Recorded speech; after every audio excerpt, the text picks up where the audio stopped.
కానీ ఒక సచివాలయం అటువంటి వ్యవస్థ ద్వారా ఒక మంచి పరిపాలన జరుగుతుంది. అంటే సచివాలయం సిబ్బంది చాలా మంచి కాంట్రిబ్యూషన్ చేస్తున్నారు రకరకాల రూపంలో.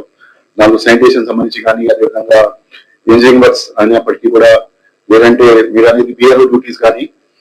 So we're very much confident about their work style and their work profession.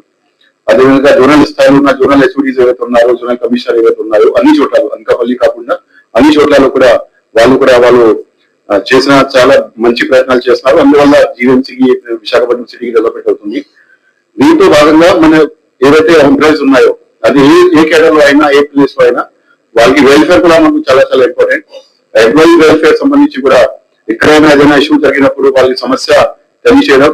మన అనకాపల్లి ఇష్యూ కూడా వచ్చినప్పుడు శానిటేషన్ సెక్రటరీస్ కి BRO duty, it is side reality. అది జరిగితే చాలా that is hardly to know. But at the same time future లో కూడా ఏ విధంగా మేము మాక్సిమం వాళ్ళకి సాయం చేయగలుగుతాము, మనకి వాళ్ళకి ఎలిజిబిలిటీ ప్రకారంగా, అదే విధంగా వాళ్ళ దగ్గర ఉన్న వర్క్ లోడ్ తగ్గించేసి ఏ విధంగా చేయగలుగుతాము, దానికి కూడా మేము ప్లాన్ చేస్తాము.